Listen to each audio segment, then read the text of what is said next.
Hello guys, welcome to second video. This is LX58 CEV, Scania Omni-City, not an Omni-Deco, but welcome aboard this second tour today.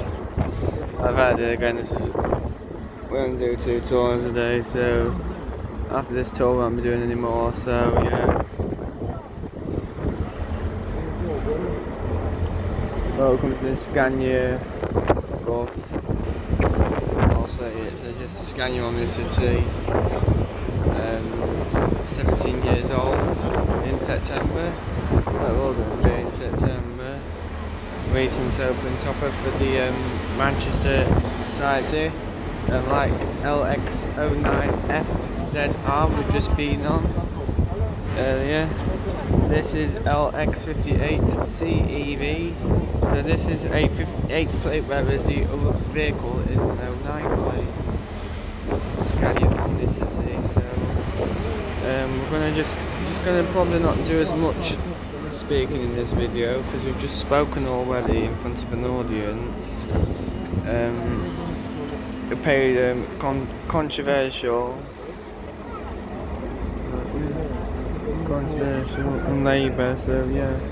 As a result, so just not going to bother speaking in this video, but we might do, I think. So welcome. So these are the 2 B network buses, the new one and the X-Go Ahead, and the brand new one, electric. Hopefully mine is a do miss Trident's van Manchester though. Probably get an X stagecoach hybrid. I'm catching 250. I'm not bothering with the tram today because I just think the tram is a load of money. Yeah, I might do that. I'm not bothered to get on that my train back if I have to wait an hour. I don't mind, to be honest. But let's just face it. End of the day, I'm having a good day out in Manchester. I'll go to team sports in a bit. Yeah, no, it is a killer today. Out since 5 to 8 this morning. I'll be back till about 8 probably 8 o'clock, 10 hour, 12 hour. Because yeah, I'm not back home probably till about 8 o'clock tonight. Or if the train is busy, too busy with 2 coaches, no. 9 o'clock, then that's busy. 10 o'clock, then probably won't get home, depends. What I might do is just cheat and do diversion all the way along the way home. Attention, we will shortly be travelling underneath an electric tram cable. For your safety, please stay seated. Well, so I'll probably go to York one day. I'm probably going to go to York one day.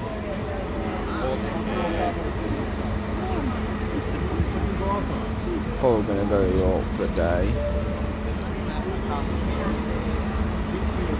Good tour, just got a Drayton Manor coming up in June or July. We'll see when the weather is good. So Wednesday or Friday.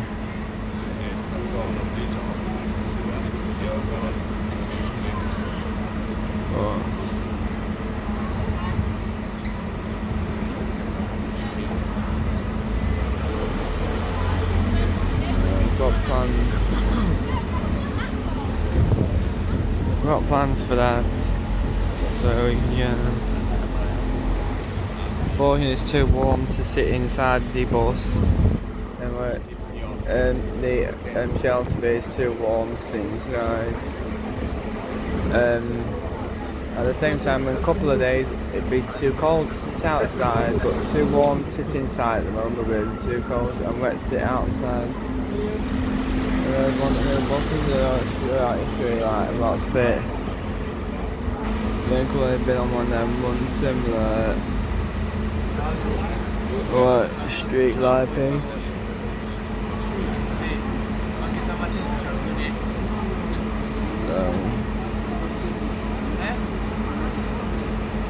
Yeah, so this is a Scania Omni-City. This is pretty much almost a full bus. Yeah, we're being an open top tour and being a Saturday. Today it is Saturday, the 12th of April. There are 2 buses out and about today. 2 Omni-Cities, no Tridents allowed. The last couple of times we did this was LX400 Tridents, however, due to them being a bit old,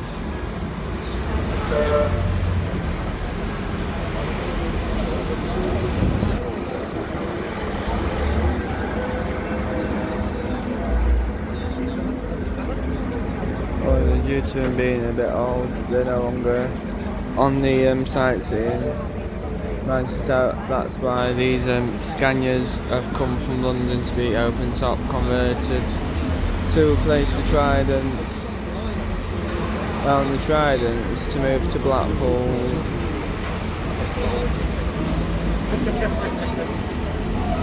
Well, the LX400s to move to Blackpool or elsewhere in the Transpower network. King Street is one of the grandest city streets with many notable buildings. The sandstone building with attached columns on the right was the first permanent provincial bank of England from 1846. The very large white Portland stone building was built as the offices for the Manchester Ship Canal in 1929. Opposite is the former Reform Club, now occupied by restaurants and shops, including Pretty Green, a shop owned by Liam Gallagher, formerly of the Manchester band Oasis. On the first floor is a balcony from which Prime Ministers such as William Gladstone, Winston Churchill and Lloyd George spoke. Known as Metrolink, Manchester's tram system is the largest in the UK. In 1988, government approval was granted to bring trams back to the streets of Manchester, and the first route between Bury and Victoria Station was opened in 1992. There are now 8 routes running through the city centre and into Greater Manchester. In addition, there is the Metro Shuttle, a free bus system numbered 1, 2 and 3, linking the main rail stations, car parks, shopping areas and businesses.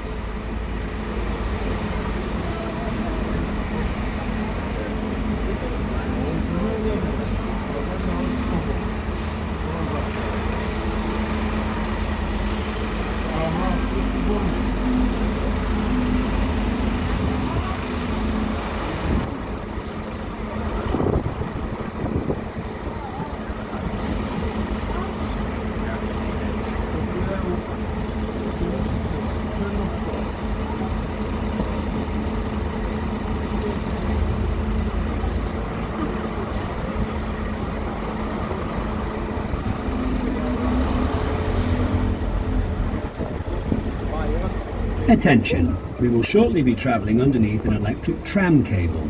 For your safety, please stay seated. All the banks and former banks on these streets led the area to be dubbed the Half Square Mile, after the Square Mile financial district in London. Manchester city centre main radio transmitter Crown City Tower is the development of the complex at 107 metres or 352 feet. The concrete decoration down the side is said to represent early computer circuitry, a nod to Manchester's status as a computer pioneer, particularly with the machine tagged Baby from 1948, the first computer to have an electronic memory. As we approach the traffic lights, you might glimpse Manchester's Chinatown and its magnificent gate. The district has restaurants, medicine shops, financial and legal services and supermarkets. Got a horn on this.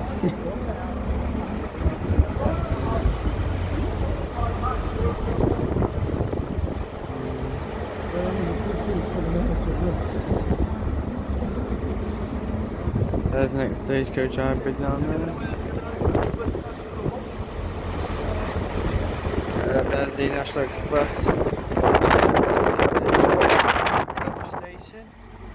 Which, to be fair, I want to go and look in Mysen, to be honest. I might go and do that, and then I might go along to Charles Street. So I've got about area around Canal Street comprises Manchester's gay village. A pedestrianised street which runs along the west side of the Rochdale Canal is lined with bars and restaurants. Canal Street was developed when the canal was constructed in 1804, a trade artery running through the city and the first waterway to cross the country linking east and west coasts. Pubs and other businesses evolved to service the users of the canal. Canal Street is the hub for the Manchester Pride Big Weekend, held each August bank holiday. Starting off from humble beginnings in 1989, the event is now one of the largest of its kind within the UK.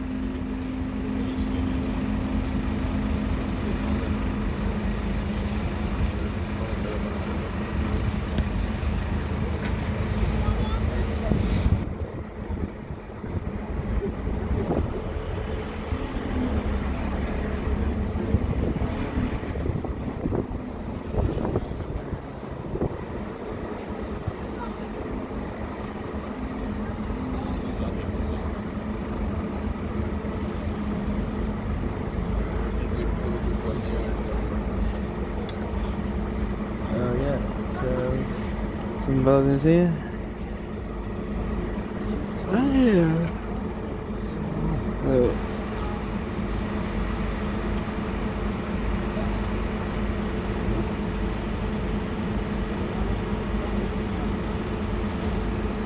Everyone's gonna like me on YouTube in a bit. We've got this upload. Tomorrow's video tomorrow. Some usual. Thinking we've got some ideas tomorrow. Yeah. Nice train.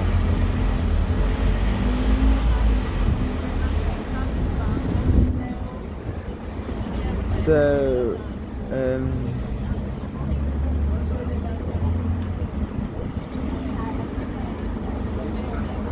a few days now.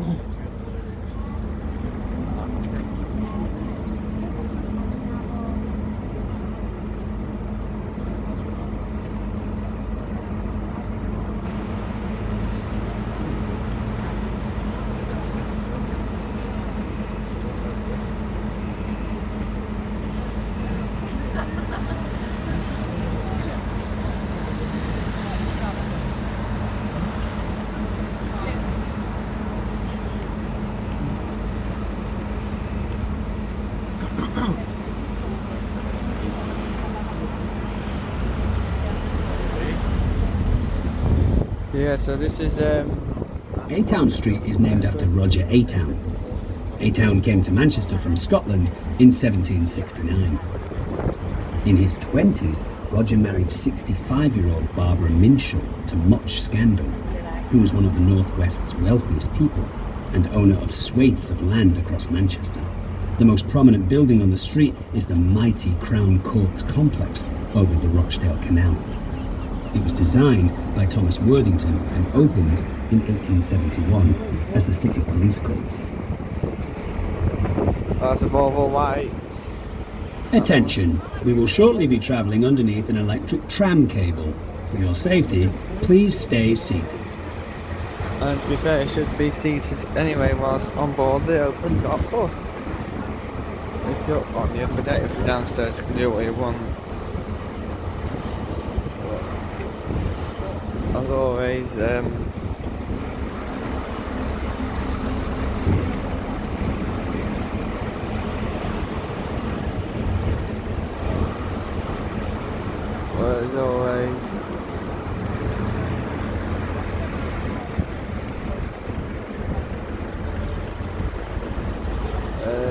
yeah, let's face it.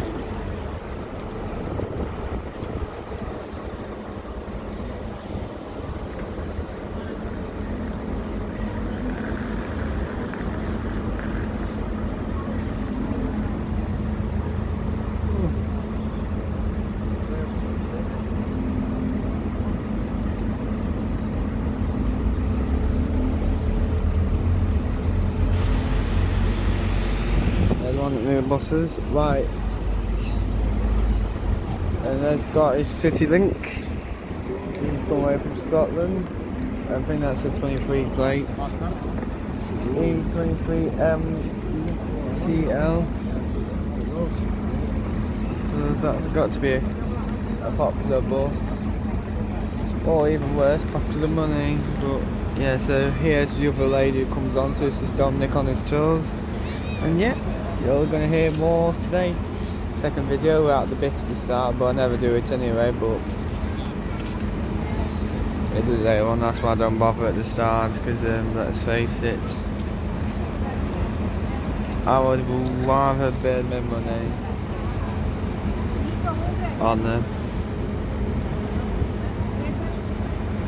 Hello, my name's Naomi, and I will be assisting Dominic with this tour today. If you've just joined the tour, welcome aboard. Get comfy and enjoy the ride. But first, a few messages.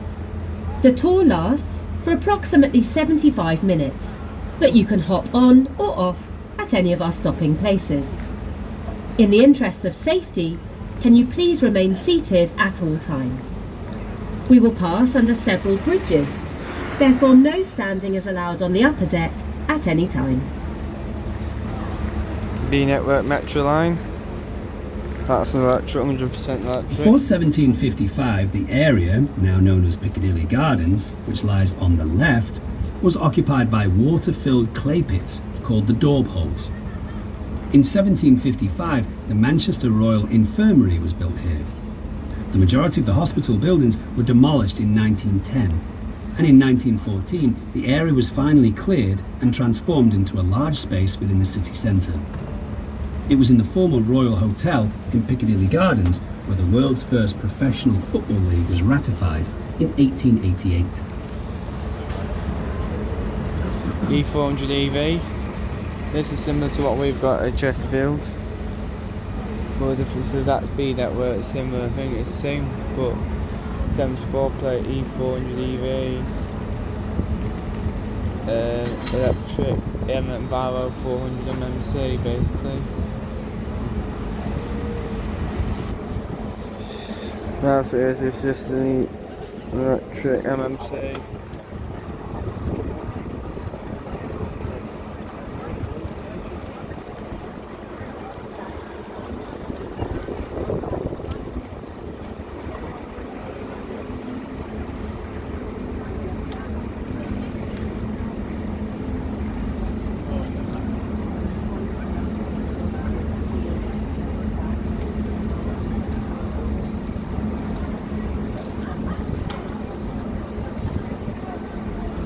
There's one at Trident's, 19231.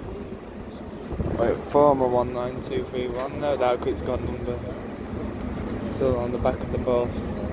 When it was stagecoach. A couple of years ago. And that's been some of these stagecoach buses are. So the B-Network Metro, and I think they've still got the X hybrids. Which nobody wants because hybrids have got terrible over the years. So hybrids, the E400 hybrid buses have got worse over. We are now entering an area known as the Northern Quarter. The streets around here, Newton Street, Lever Street and Stevenson Square, are characterised by large converted textile warehouses. They hint at Manchester's previous dominance, when the city controlled 80% of the world's cotton trade. UK production would peak between 1912 and 1914, with up to 8 billion linear yards of finished cotton production.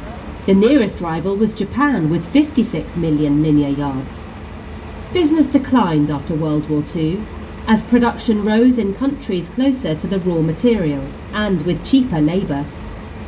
The Royal Exchange closed in 1968, and there is no cotton industry in Greater Manchester today. The old warehouses in the city centre still provide strong bones for the city, and have now been converted into apartments, offices, bars and restaurants. Famous Northern Quarter shopping can be found in Affleck's Palace and Manchester Craft and Design Centre. There are numerous live music venues such as Band on the Wall, The Castle, Night and Day and Matt and Fred's. Stevenson Square was previously Manchester's Speaker's Corner start point of marches and parades. Those seeking democratic reform such as Chartists, union members and suffragettes would address crowds here. Today, colourful street art makes for a lively scene.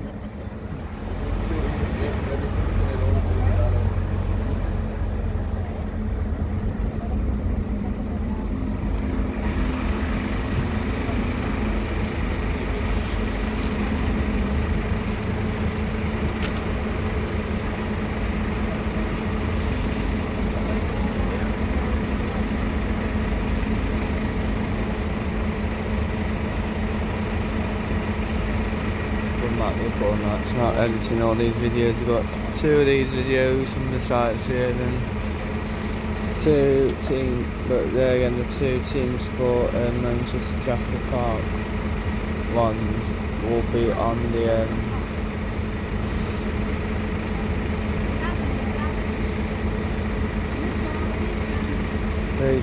team sport Trafford Park Kart ones will get done quicker with them being on a different phone.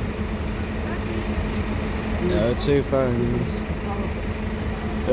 Upload 2 videos, each on 2 other phones. So 2 videos on one phone, 2 videos on another phone. It just won't. Together they make good video quality, and action. But anyway, let's just continue the tour. Enough rubbish. So here's Ben. Bristol, whatever, I don't know what you call it. I don't care. Going to Liverpool, bearing Salford, if you travel down this road.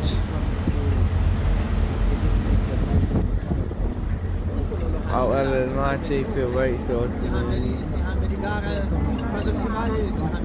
Oh yeah. Right, so it must be because I've got a smart. And you can't use your concessionary passes on both. But anyway,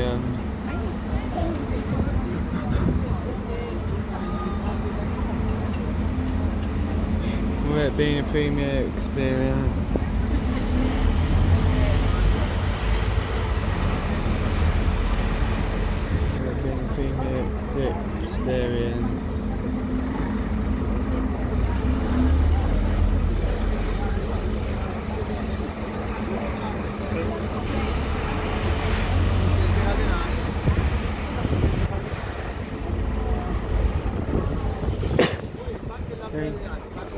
Sorry, I was about to say them, but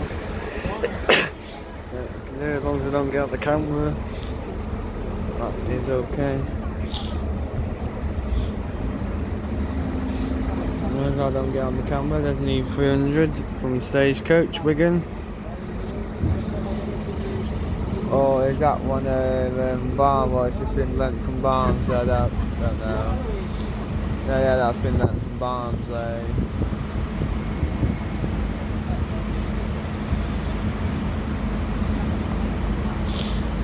Lent to Barnsley, lent to Barnsley.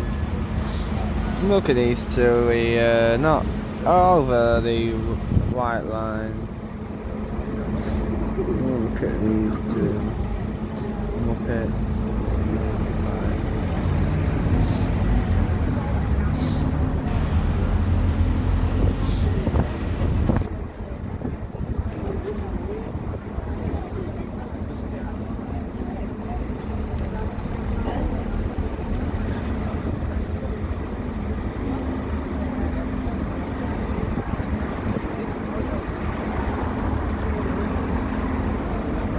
So if what's good hanging out. Manchester Arndale follows the curve of the road here on the left. Building commenced in 1972 when the area was a patchwork of mostly Victorian buildings forming a 17th and 18th century layout of streets and alleys. This area has been rebuilt in the last couple of decades. On Saturday, June 15, 1996, the IRA detonated a powerful bomb in Corporation Street, causing devastating damage to the Arndale Centre and surrounding areas, but there were no fatalities. The bomb rebuild has won many awards, provided far more public space, and attracted big names in retail and food and drink. These days, Manchester Arndale is home to over 200 stylish stores, making it one of the largest inner-city shopping centres in the UK.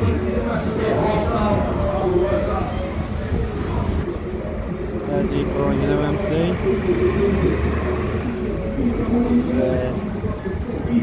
There's the E400 EV.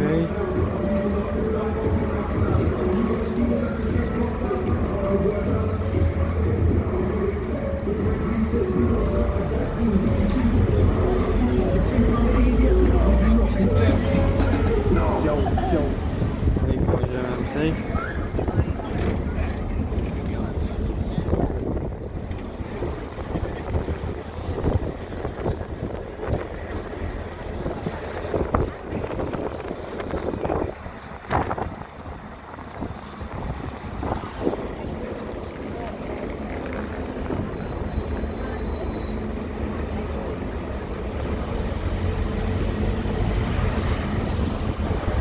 Printworks Entertainment Venue is located on the site of the business premises of the 19th century newspaper proprietor Edward Holton, established in 1873. Current premises became the largest city centre newspaper printing house in Europe and housed a printing press until 1986. Visitors today will find an array of restaurants, bars, clubs, and even an IMAX cinema. The large building on the left over the tram line is the Corn Exchange, a fine Edwardian building mostly from 1903, now home to a wide variety of restaurants. Our next stop is the National Football Museum.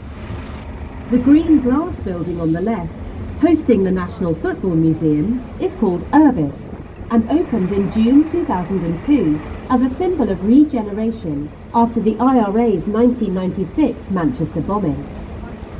Since 2012, Urbis has been home to the National Football Museum, which, covering 4 floors, has the largest collection of football-related memorabilia in the UK and attracts over 500,000 visitors each year.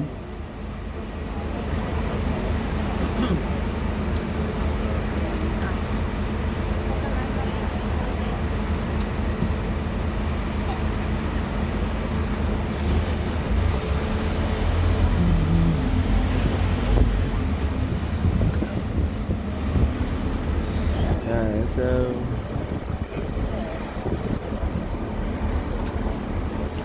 sometimes you try to travel on the Scania. So there's Prince Roads, which I get accused of calling it Morrison's, but or Sainsbury's, or Asda's, or Tesco's, or McDonald's.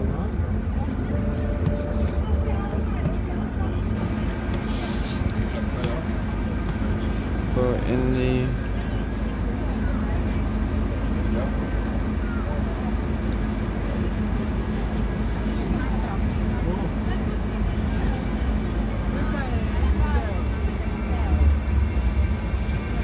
Britain history, someone doing Northern Live Britain or studying for the cameras and all that, the only ideal thing is to do is money preference, is payment. For example, if you're paying 600 or £2,000 a year on rent, and what's it? It'll lead them cost of what's out your outcome, and possibly what's at risk of matter. If you're paying probably about £1,000 or £2,000 a year, you'll be on low money and possibly on debt, which then you need to pay off the debt. You need to pay off the debt, which could cost you another one could cost you another £1,000, probably another £1,000. So you'll be on £3,000 less, doing debt by £3,000. But then the only what is I'm loan from the bank, and that's what I don't say. But there's another MMC from Stagecoach S70. The original Victoria Station was designed by George Stephenson and completed by 1844, of which part still remains in the current structure. The 2012 new block of Chetham's School of Music is on the left. The school was established in 1969, incorporating Chetham's Hospital School, founded as a charity school by Humphrey Chetham in 1653. Events venue Manchester Arena, seen here, opened in 1995 and has the highest seating capacity of any indoor venue in the United Kingdom, and the second largest in Europe, with a capacity of 21,000. The Bee Gees, 10cc, Joy Division, New Order, The Smiths, Simply Red, Stone Roses, Happy Mondays, Oasis, The Verve, Take That, and on and on. Greater Manchester has given rise to large numbers of musical performers. The Halle Orchestra, created in 1858 and named after the German inspiration and first conductor, Charles Halle, is one of the several orchestras in the city. The BBC Philharmonic and the Manchester Camerata are the other two main orchestras. The ancient sandstone walls of Chetham's rise up on the left. These are in many ways the most enchanting Manchester buildings and the oldest complete structures in the city. They began life as priests' quarters for the nearby church in 1421. In 1653, through his will, successful merchant Humphrey Chetham created a school for poor boys and a library, much of which can still be visited. Today, it is the School of Music. The library is the most precious space in the building and is now the oldest free public library in the English-speaking world. Manchester Cathedral is the seat of the Bishop of Manchester and the city's parish church. Parts of the cathedral date back to 1215. There has been a church on this site for around 1300 years. The cathedral was badly damaged during the Christmas Blitz of 1940, but fortunately most of the woodwork survived. This forms some of the finest such art in the United Kingdom. The choir and nave ceiling are particularly magnificent.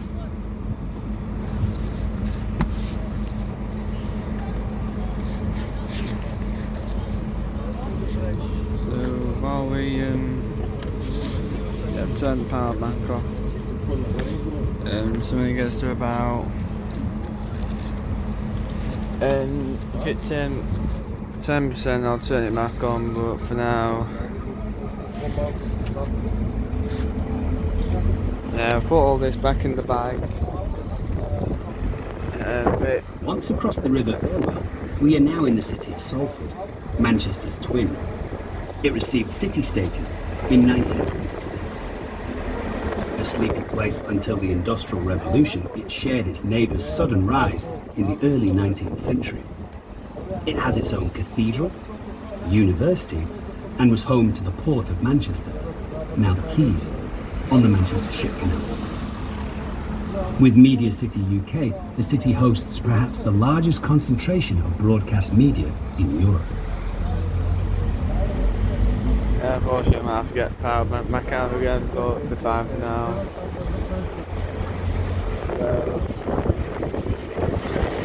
Yeah, it should just last.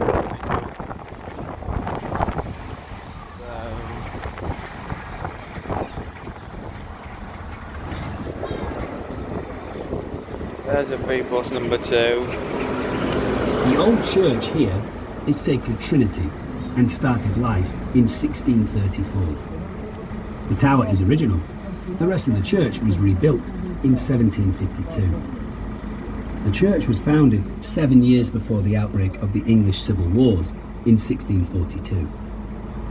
The most moving monument within the church is to the 400 officers and men of the Salford battalions of the Lancashire Fusiliers, who were killed on the 1st of July 1916. Not so far away from Sacred Trinity was the site of the Reverend William Cowherd's Bible Christian Church.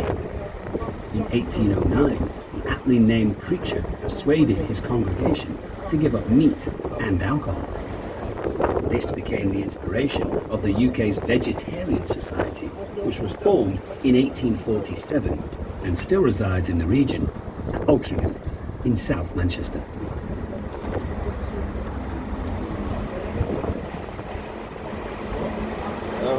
Tunnel. It's out, the tunnel is good, so yeah.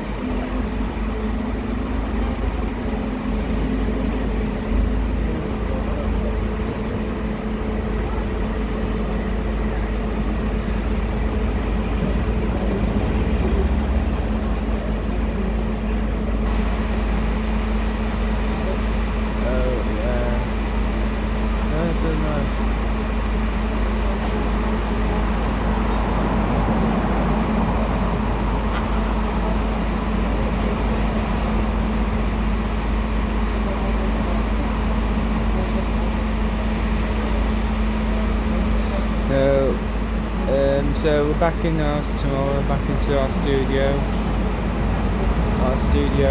Back into the studio tomorrow, our own studio. Back at the studio Sunday for a video.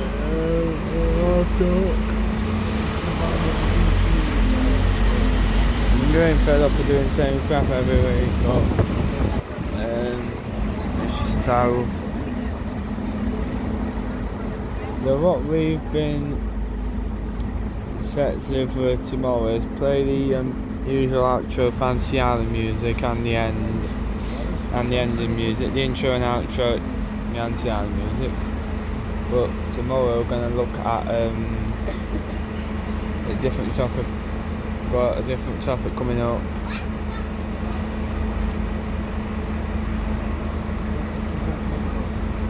So.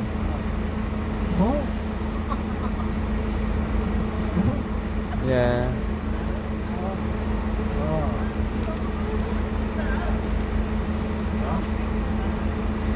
I'm just trying to think about this out with no foul language to do tomorrow.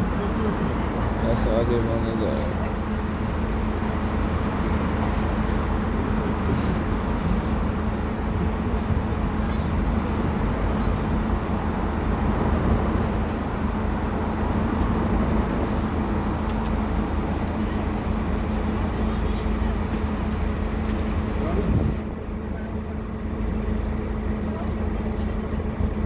Look tonight. Just trying. There's this funny video.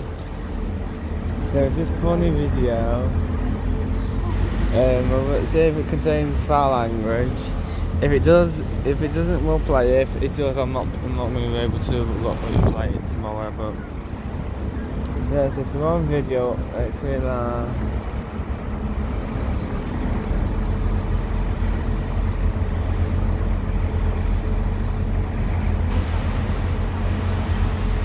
We're also going to probably look tomorrow at the Stevie Knows, which is a YouTuber,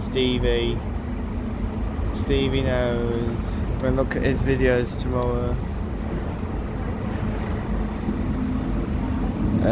Probably we're going to look at some reacting to some of Stevie Knows videos.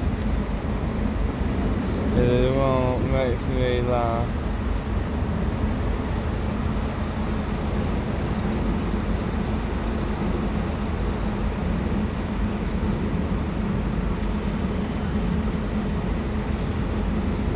Look at the Stevie Knows tomorrow. We're going to go one down and discuss what Stevie Knows is tomorrow.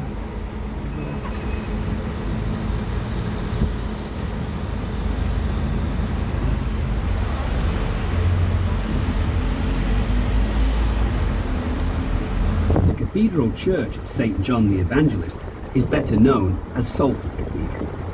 It is the Roman Catholic cathedral for the region and was designed by Matthew Hadfield and opened on the 9th of August 1848. On the 25th of July 1851, William Turner was consecrated the first Bishop of Salford. The cathedral's eastern window of 1856 depicts the history of Catholic Christianity in England.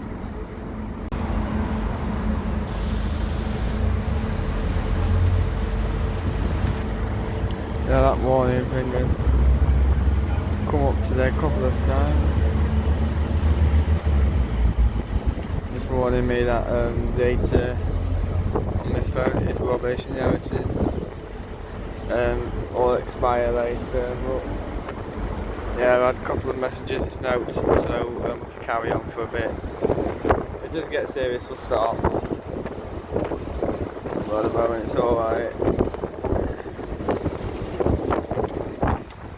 At the moment it's alright, because we're a bit for this phone today. The other one is getting used later for the scanning the barcode, the QR code, go card.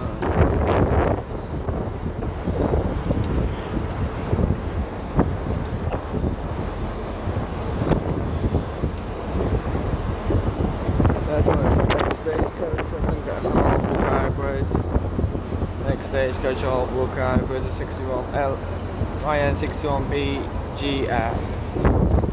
Stagecoach, ex-stagecoach all hybrid. Because 36 hybrids from stage. After the traffic lights here, there is a view across the meander of the River Irwell, with the West Pennine Moors in the distance. The grassed area, the meadow, in the foreground was the home of the earliest known cricket clubs in the region. The pleasant green space on the right we are approaching features statues of Queen Victoria and Prince Albert, surrounded by notable buildings. The oldest of these is the elegant central structure, and was adapted from a former private mansion called Lark Hill. This is now Salford Museum and Art Gallery. The museum and art gallery, with its interesting collections, are free of charge and contain a recreation of a 19th century Salford street, Lark Hill Place. The fierce red building to the left of the museum and art gallery as we look at it was opened as the Royal Technical Institute in 1896 by Henry Lloyd. The institute eventually became the University of Salford in 1967. The 60s buildings to the right comprise part of the university, which has more than 20,000 students. Notable alumni include the comedian Peter Kay and the co-songwriter and guitarist of the Smiths, Johnny Marr. The last house on the left here is the Working Class Movement Library, a treasure trove of pamphlets, magazines, books and other study materials, covering the vital role working class movements have played in creating our modern democracy.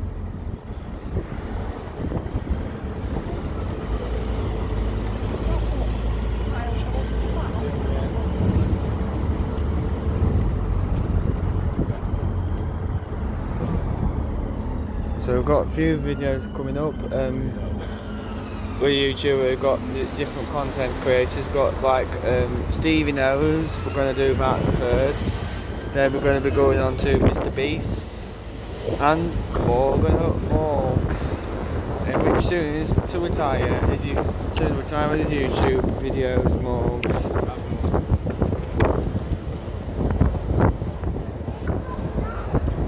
Manchester and Salford are cities of firsts. In the 19th century, Greater Manchester became the world's first modern industrial city. In politics, religion and society, ideas and organisations from Manchester include the free trade movement, the female suffrages movement and suffragettes, the trade union congress, and as we've seen, vegetarianism.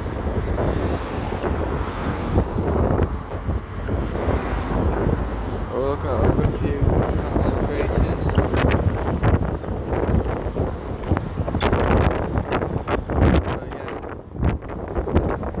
To watch that. So looking at Stevie Knows first, which one I've got to look at. Please be ready with another video next week due to the Easter party, which might get ruined due to the rain. There'll be no video there, so yeah, so there will be due to the Easter party in Skegness and fireworks, we're going to Skegness probably for 2 nights. However, there will be no video. Well, there will be, but just not in the actual studio.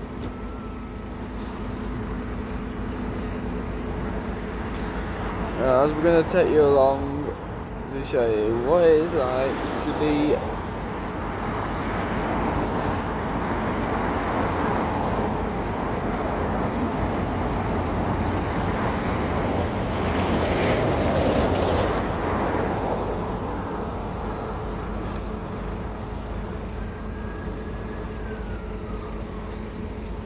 Now we're going to look at this.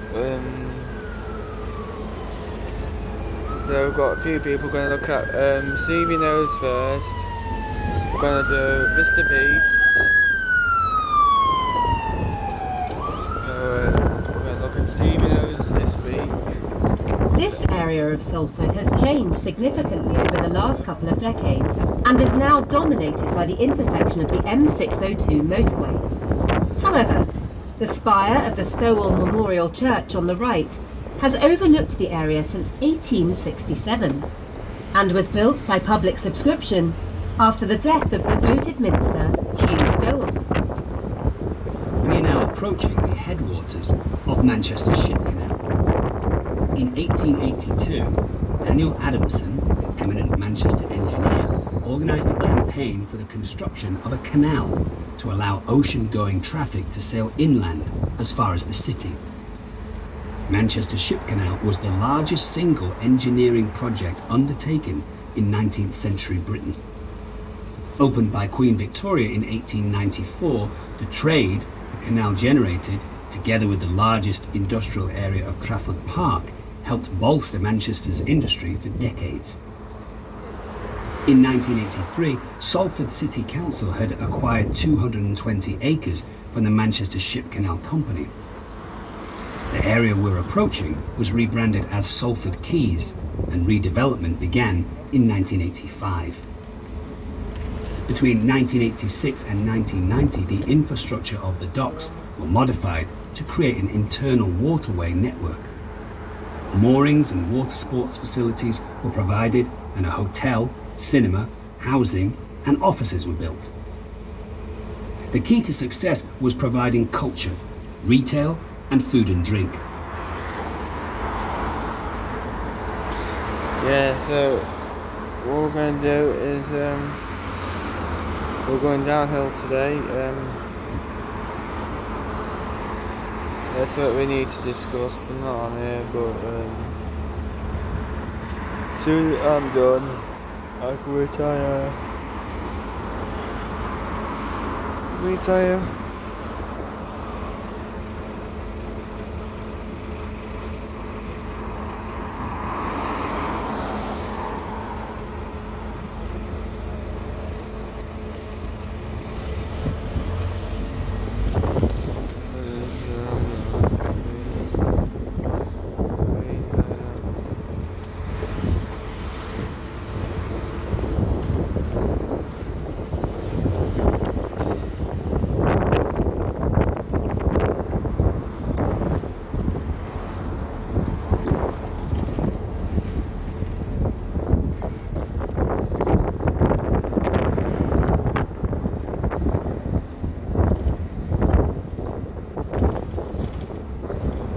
In the year 2000, the Lowry Theatre opened, which was the catalyst for the second and more successful phase of development. Attention! We will shortly be travelling underneath an electric tram cable. For your safety, please stay seated.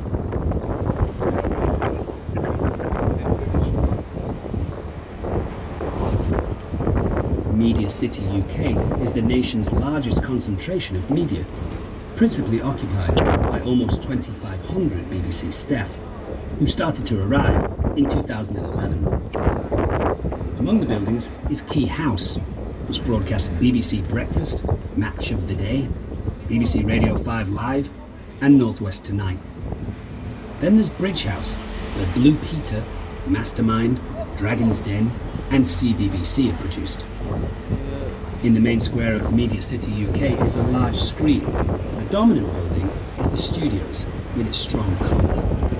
This contains 7 high-definition studios. One of the studios is occupied by the BBC Philharmonic Orchestra. The next stop is Salford Quays and Media City. You can get off the bus here to explore the BBC and ITV studios, the Imperial War Museum and the Lowry Theatre and Art Gallery, both of which are free to visit. There are also plenty of opportunities to eat, drink and shop. If you are getting off the bus to explore, please check the schedule for the times of the next and last tours to hop back on later.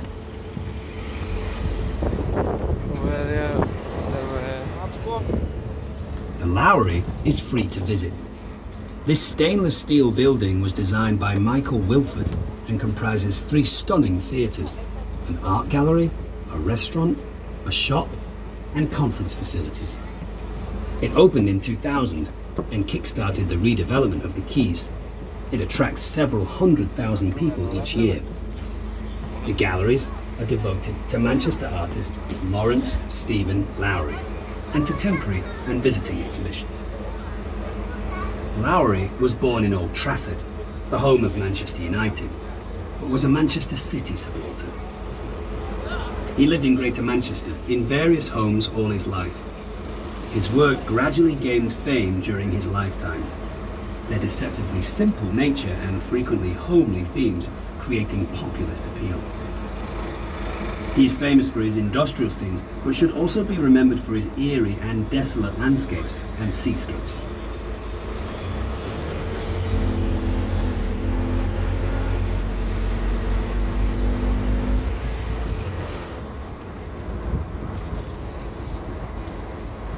There's one of the stagecoach hybrids here. I'll have a look when we get past it. See if we can recognise it. It is an X.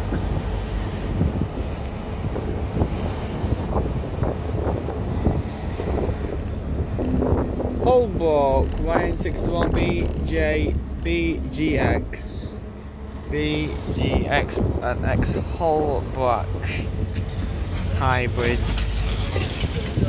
The Manchester Ship Canal enabled the newly created Port of Manchester to become Britain's 3rd busiest port, even though the city was about 40 miles inland. Despite opening in 1894, it was never the commercial success its sponsors had hoped for. The amount of freight carried by the canal peaked in 1958 at 18 million tonnes. The increasing size of ocean-going ships and the port's failure to introduce modern container methods resulted in the volume of freight dropping steadily, and the closure of the docks in Salford in 1984, 90 years after its opening. The canal's water quality has improved in recent years, and there are now several nature reserves along its banks. Locally, increasing populations of ducks, Canada geese, and even swans can be observed. This area of the quays is also commonly used for water sports.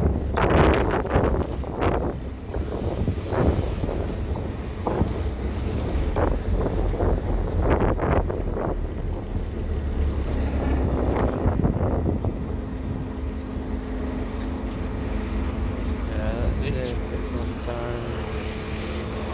Enough put power bank back into.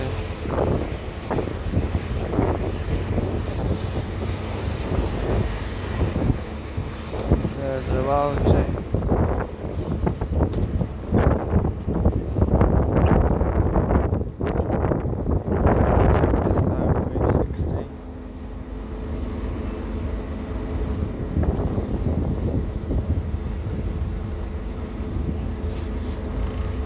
So if you didn't know, Life 360 is an app where you could track your family. So, for example, it's an emergency vehicle.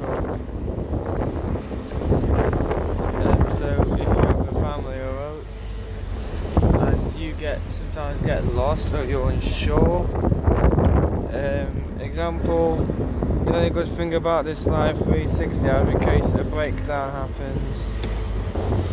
If a breakdown happens either on a bus, or say if you're in your relative's car,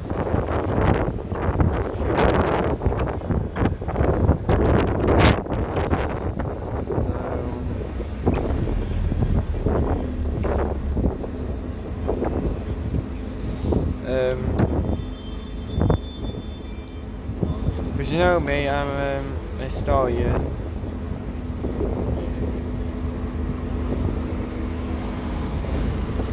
I'm a historian. This area of Salford Quay is now one of the most rapidly developing areas of the city, with a mix of retail, business and leisure uses. The 21st century ship canal is symbolised not by ocean-going liners, but by giant projects located along the water's edge, such as the Trafford Centre shopping mall, Media City, and towering office and residential apartments. The lower reaches of the canal are still busy with shipping, particularly around the Queen Elizabeth II dock at Easton and the Stanlow oil refinery, carrying some 7 million tonnes of cargo, mostly oil, chemicals and grain. But the sighting of a cargo ship in the Old Manchester Docks area is now a rarity. There are, however, regular sightseeing trips between Liverpool and Salford, operated by Mersey ferries. Yeah, so this is Mersey Ferries.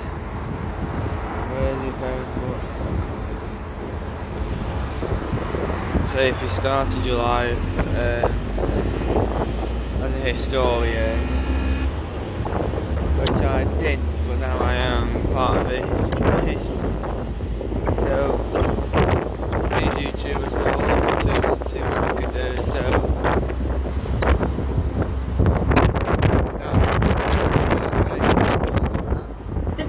Swing Road Bridge on the right was built in 1892 and would swing open, allowing ocean-going cargo ships to travel to the upper reaches of the canal at Pomona Docks.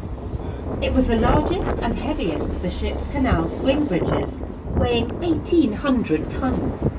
In July 1987, the bridge was listed as a Grade 2 structure, and in 1998, the bridge was refurbished and fixed in place as part of a scheme to widen the road to a dual carriageway, with the new bridge that we are driving on built alongside. As we turn right towards Old Trafford, notice on the left the two remnants of former ship canal warehouses, once so typical of the area.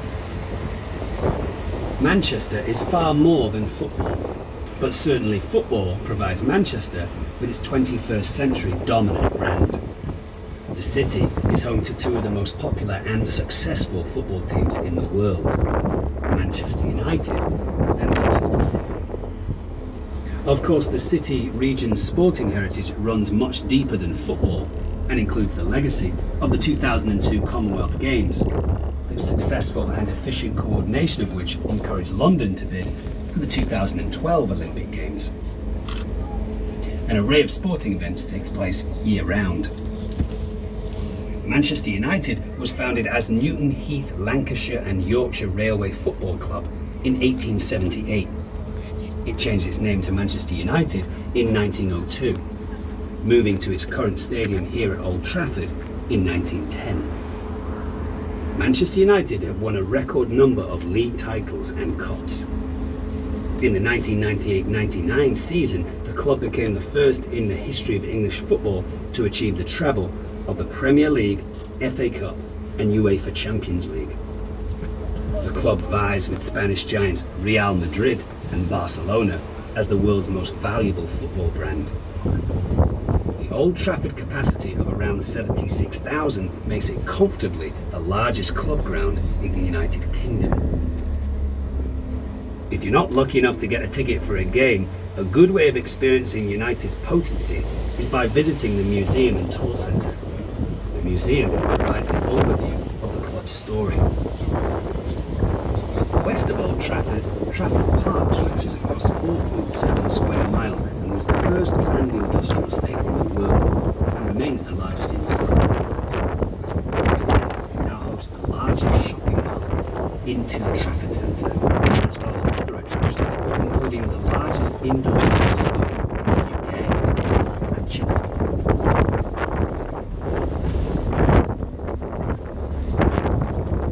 The Imperial War Museum North is an unusual structure and worth a walk around to get a feel for it. Designed by Daniel Libeskind and opened in 2002. To create the building's design, Libeskind placed a ceramic teapot in a plastic bag and dropped it out of the window. 3 of the broken shards he arranged as a world shattered by war in a pattern representing the 3 theatres of land, sea and air war. The message of the museum is stated as "War shapes lives." This is delivered without judgment, the facts and stories made before visitors, and covers conflict since World War I.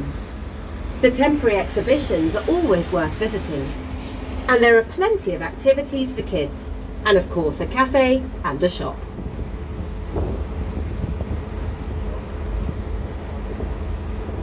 Coronation Street is a British TV institution.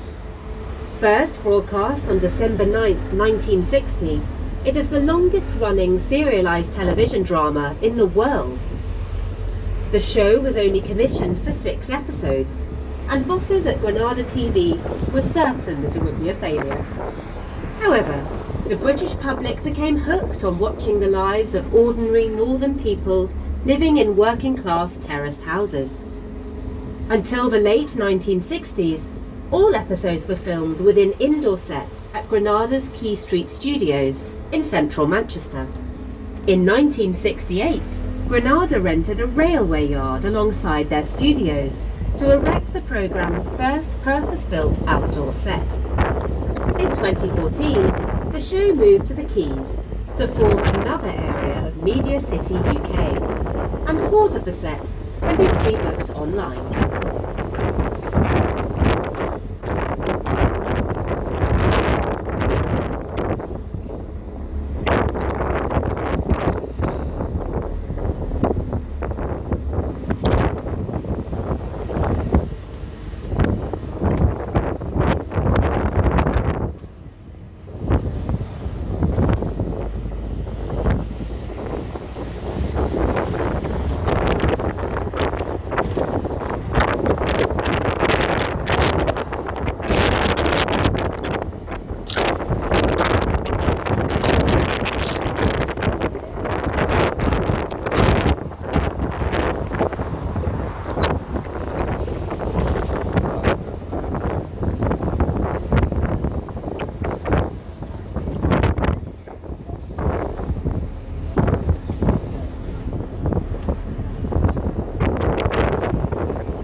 known as a glorious supporter, so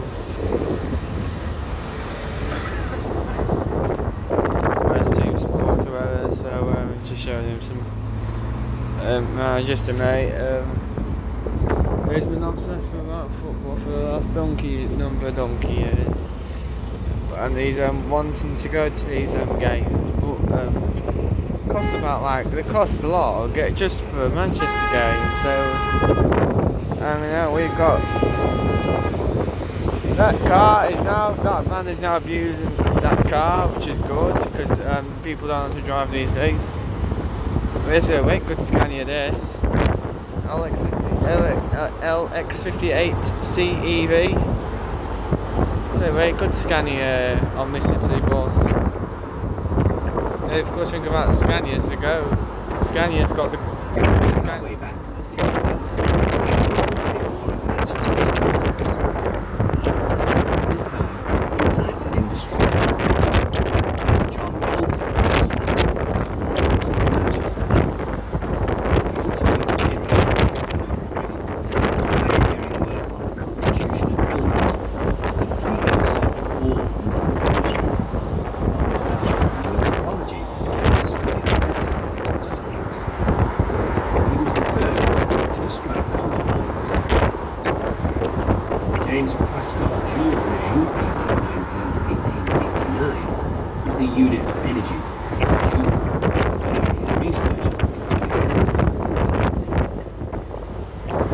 Ernest Rutherford, working at Manchester University, discovered the nucleus of atoms and later how to split them in 1919. His assistant was Hans Geiger, of the Geiger counter fame.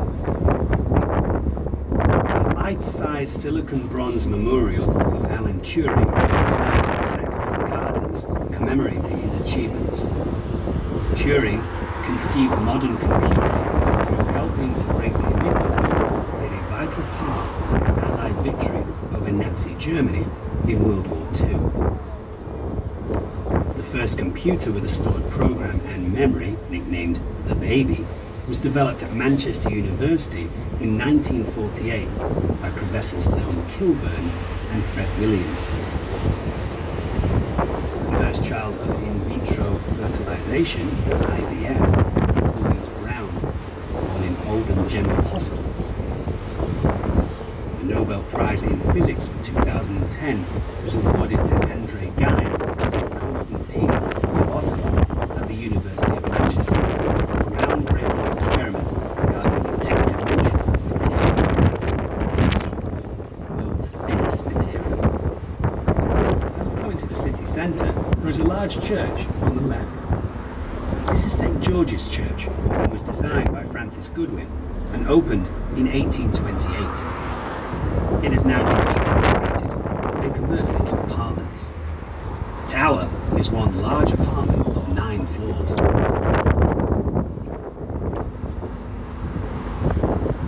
As we've shown you around Manchester and Salford, you must have noticed the scale of new developments under construction.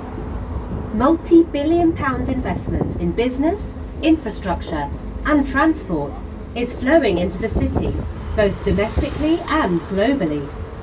Huge multinational corporations, such as the BBC, have already relocated away from London to Manchester. As Manchester's population continues to soar, so does the demand for new high-rise residential developments, including properties that now dwarf Beaton Tower, for years the tallest building outside London.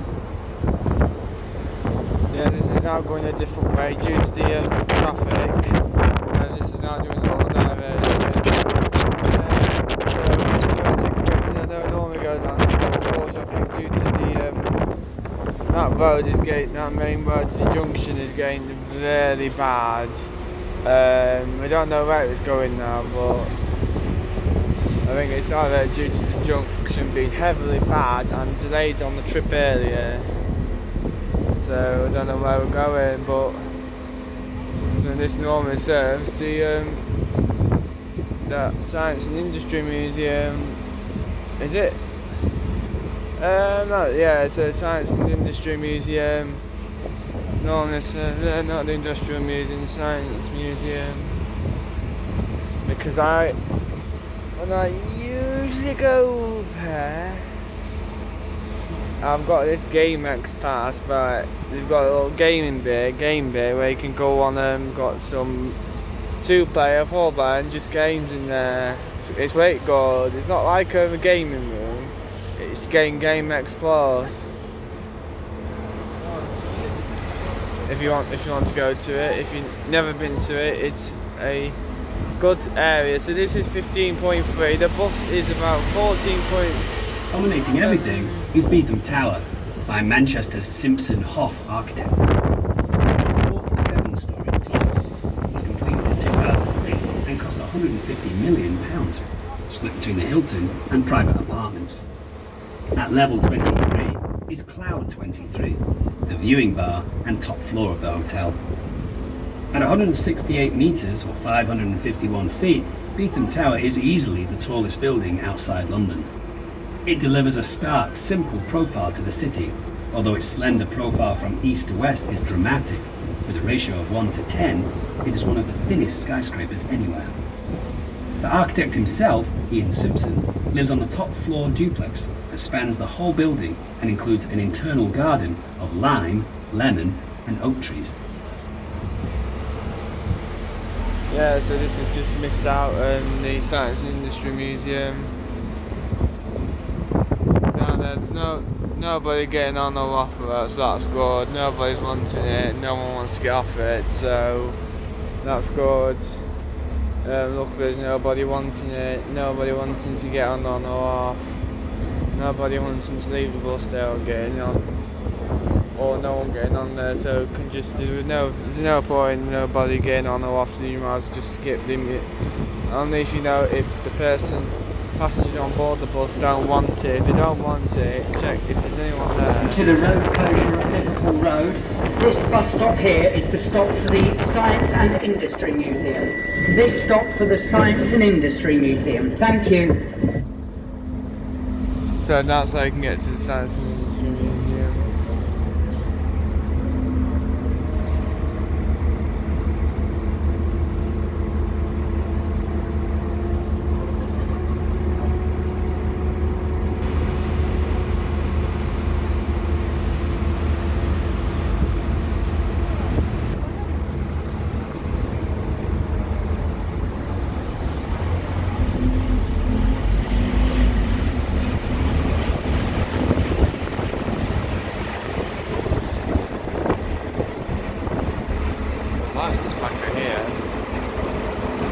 It's good when you're on the tour bus it down. They've got these daylights and stuff on. They stay on at all times anyway, so there's an E400 hybrid, a B network. Can't see what plate number, which has been bumped off sadly, so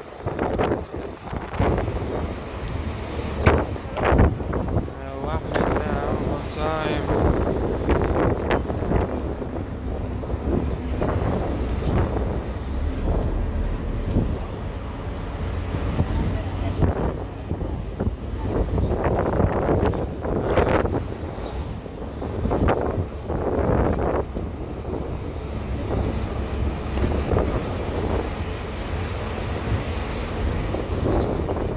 Yeah, I've got.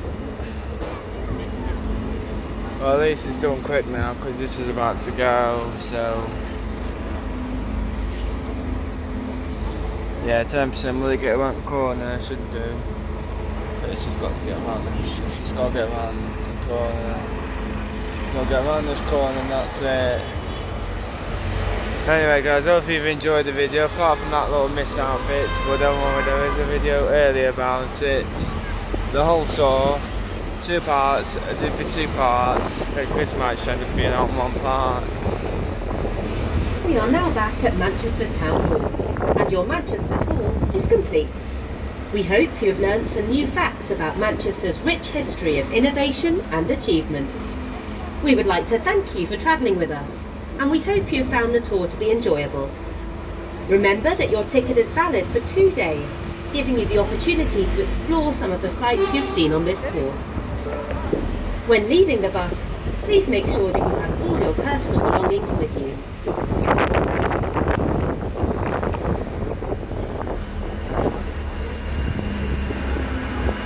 There's a Manchester tram. Yeah, I find these buses nice. It's getting as a hot at the back.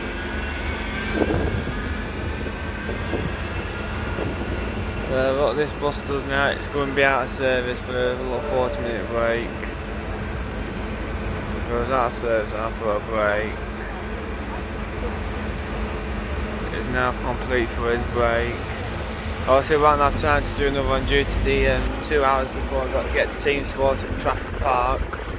So this being now a second hour break, we're going to go on to Chorlton Street and look at the National Express coach station. I won't be filming it, but it'll be off camera. So anyway, thanks for watching and subscribe to Jensen Kearley Adventures and Dennis Trident's Enthusiast, which you don't know I say Dennis Trident's Enthusiast because it's not it anymore. So subscribe and we'll see you later. Take care. Enjoy and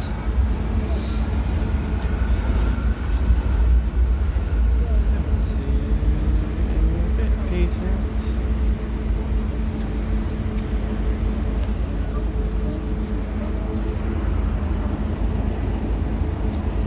Yeah, peace out. Subscribe and enjoy. I'll see you later in another vlog of Jensen Kearley Adventures and Dennis Trident's Enthusiasts. Peace. I'll do it when it gets down. So there's a little Atlas going here. We'll have a little look there.